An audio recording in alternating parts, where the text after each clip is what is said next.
Hello दोस्तों, fitter trade theory के question bank का यह हमारा 6वां सेशन है। इसमें हम क्वेश्चन नंबर 76 से लेकर 100 तक के क्वेश्चंस को डिस्कस करेंगे। तो चलिए क्लास को स्टार्ट करते हैं। आज का हमारा पहला क्वेश्चन है, cutting speed is expressed in. Cutting speed व्यक्त की जाती है metre, minute per metre, metre per minute, per minute. इसके लिए आइए पहले कटिंग स्पीड का फार्मूला देखते हैं। कटिंग स्पीड का फार्मूला सभी को याद रहता है, पाई डी एन अपान 1000। डी हमारा mm में है, लेकिन 1000 से भाग देने पर यह मीटर में बन जाएगा। और एन हमारा आरपीएम में होता है, रोटेशन पर मिनट या revolution per minute.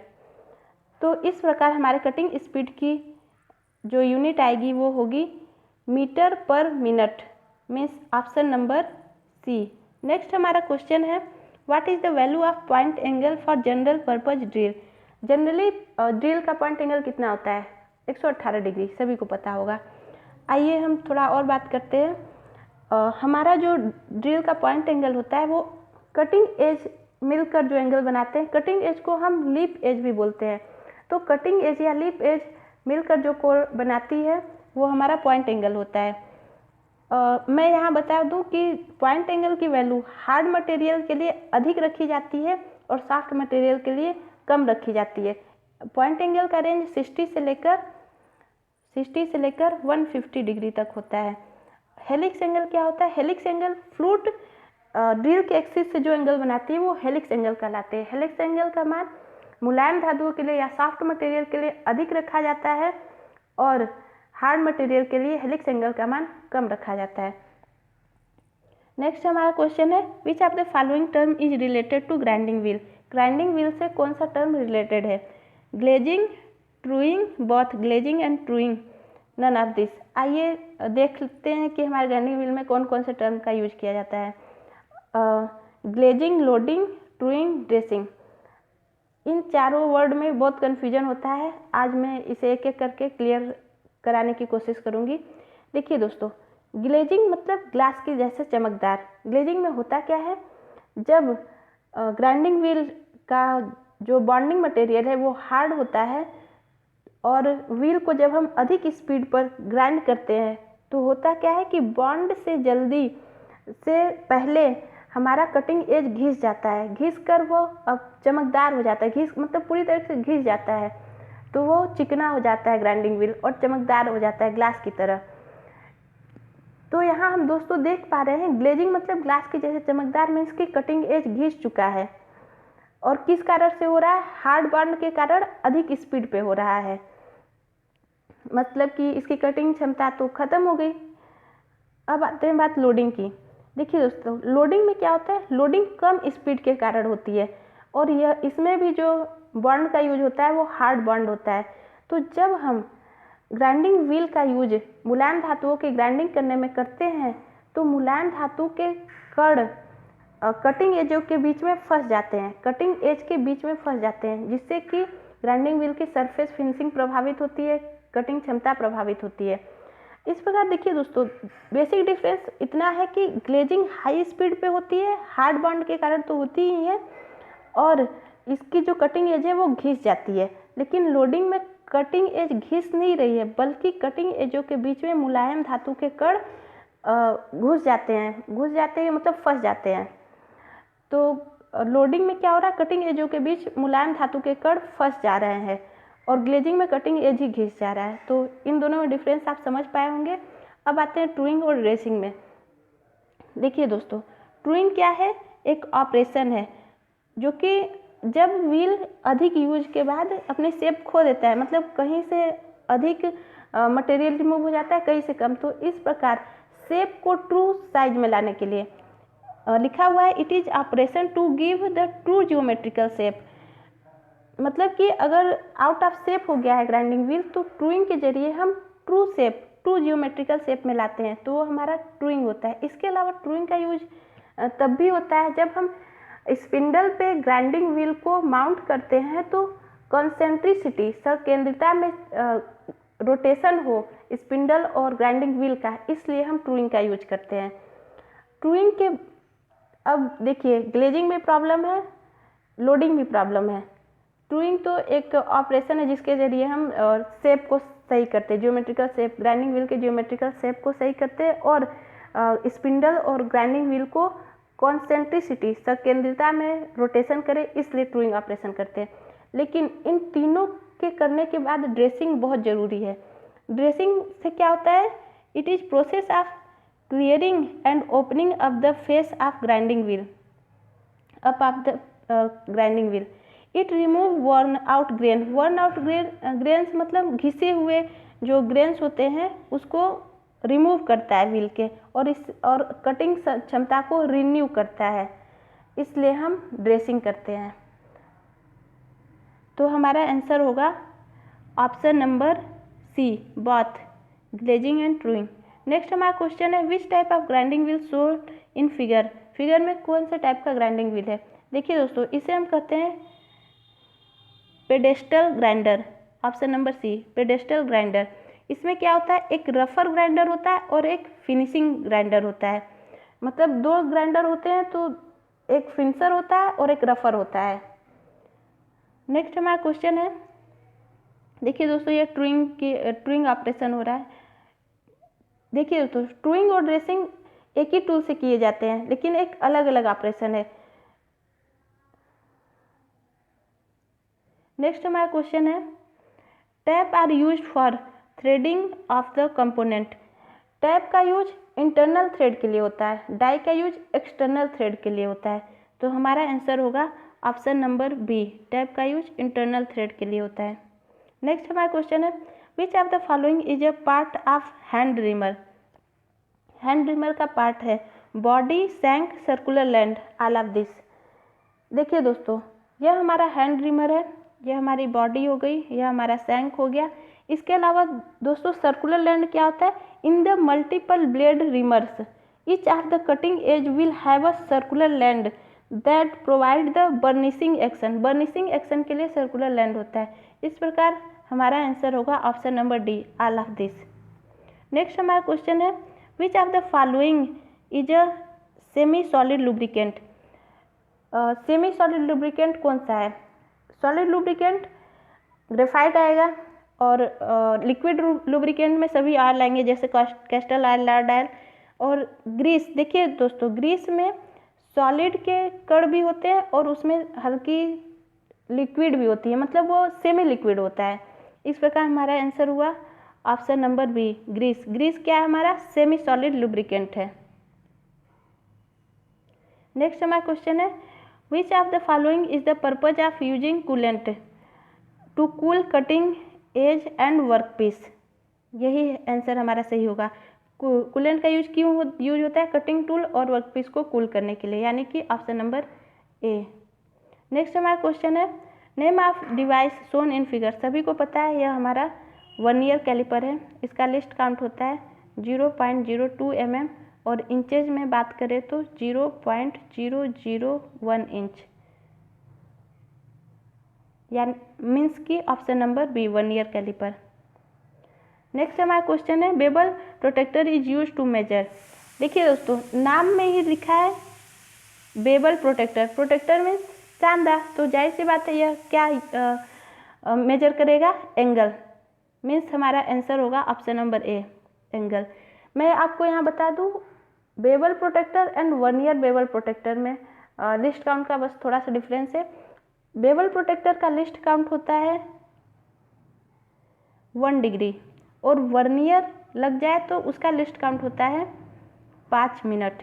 Bevel protractor का लिस्ट काउंट 1 डिग्री होता है और वर्नियर बेबल प्रोटेक्टर का लिस्ट काउंट 5 मिनट होता है।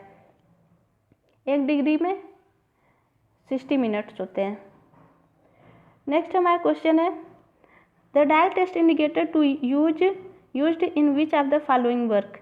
डायल टेस्ट इंडिकेटर का यूज कहाँ कहाँ किया जाता है?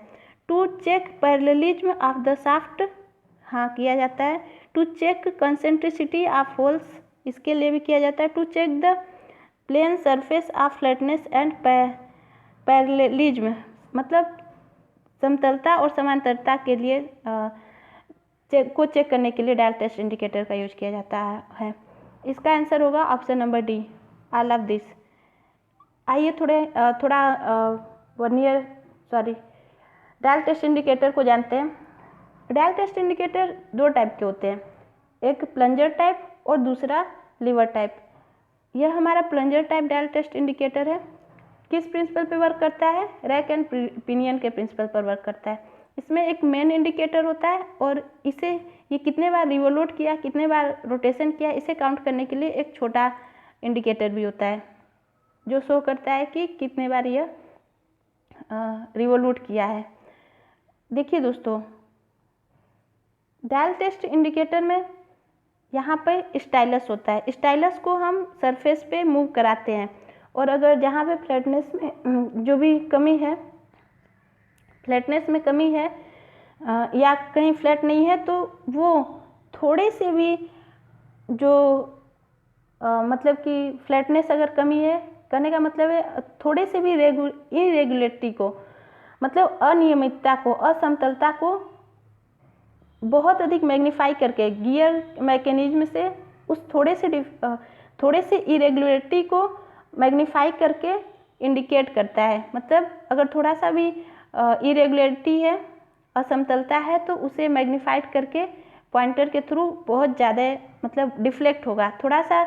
थोड़ा सा भी असमतलता है तो डिफ्लेक्शन ज़्यादा होगा, जिससे हम आसानी से समझ पाएंगे कि क्या डिफ्लेक्शन हो रहा है। और ये जितने बार रोटेट करेगा उसे यह छोटा वाला इंडिकेटर काउंट करेगा।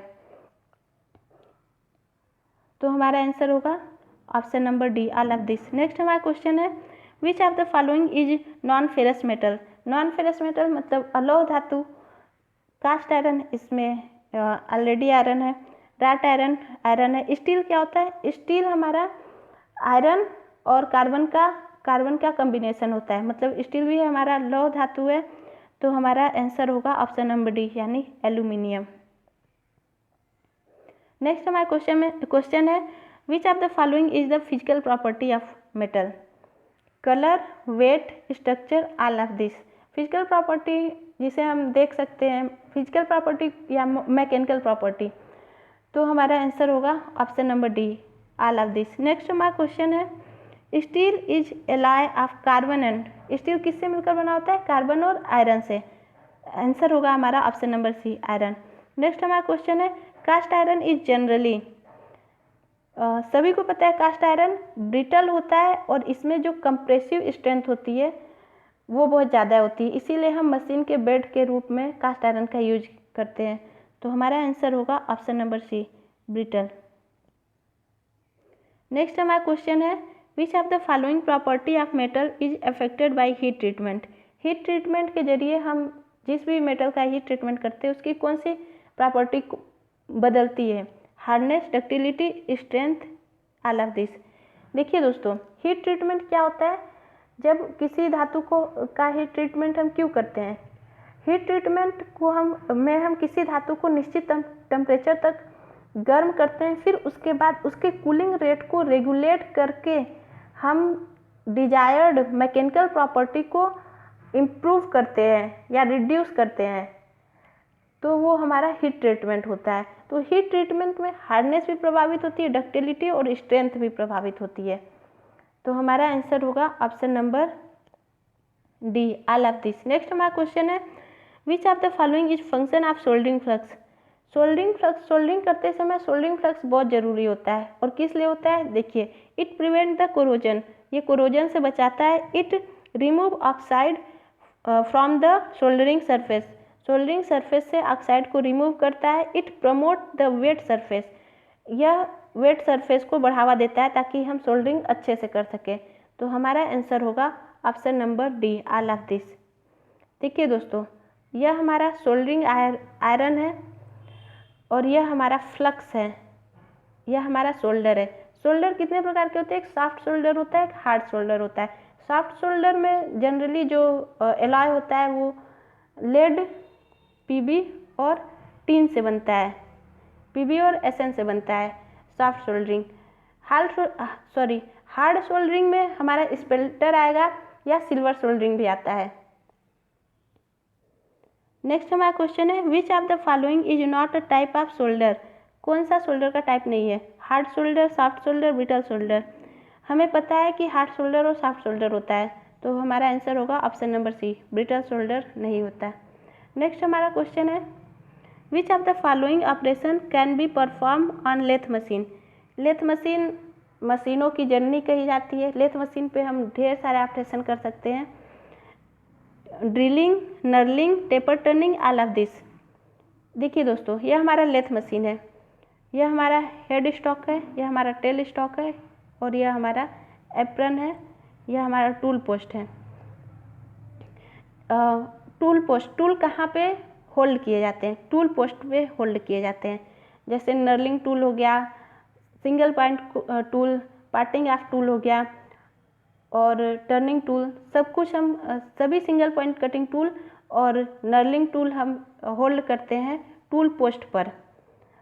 और लेकिन ड्रिल और रिमर हम होल्ड करते हैं टेल स्टॉक में। कैसे? देखिए दोस्तों, टेल स्टॉक में हम ड्रिल बिट को होल्ड करते हैं या इसमें हम रिमर को भी होल्ड करते हैं। इसमें क्या होगा, हमारा जो कटिंग टूल है वो स्टेबल रहेगा और जो हमारा वर्कपीस है वो रोटेट करेगा। इस प्रकार हमारा आंसर हुआ option number D, all of this. Next हमारा क्वेश्चन है, while drilling on a lathe machine the drill tied in. अभी हम देखें कि जब हम लेथ मशीन पर ड्रिलिंग करते हैं तो हम ड्रिल बिट को कहाँ टाइट करते हैं या कहाँ होल्ड करते हैं? टेल स्टॉक में, ऑप्शन नंबर ए। नेक्स्ट हमारा क्वेश्चन है, identify the given tool. Given tool कौन सा है? देखिए दोस्तों, यह इलेक्ट्रोड होल्डर है। इलेक्ट्रोड होल्डर का यूज कहाँ करते हैं, मतलब इलेक्ट्रोड होल्डर कहाँ यूज किया जाता है? देखिए दोस्तों, जब हम वेल्डिंग करते हैं तो हमारे दाहिने हाथ में तो वेल्डिंग टार्च होता है और बाएं हाथ में इलेक्ट्रोड होता है। इलेक्ट्रोड किससे पकड़ते हैं? इलेक्ट्रोड होल्डर से। वेल्डिंग टेक्निक में लेफ्ट वर्ड वेल्डिंग टेक्निक, जिसे हम फोरहैंड वेल्डिंग टेक्निक कहते हैं, जिसमें जो डायरेक्शन होती है वो राइट से लेफ्ट की ओर होती है, और राइट हैंड वर्ड टेक्निक जिसे हम बैक हैंड वेल्डिंग मेथड कहते हैं। इसमें जो हमारे वेल्डिंग की डायरेक्शन होती है वो लेफ्ट टू राइट होती है। इसके अलावा देखिए दोस्तों,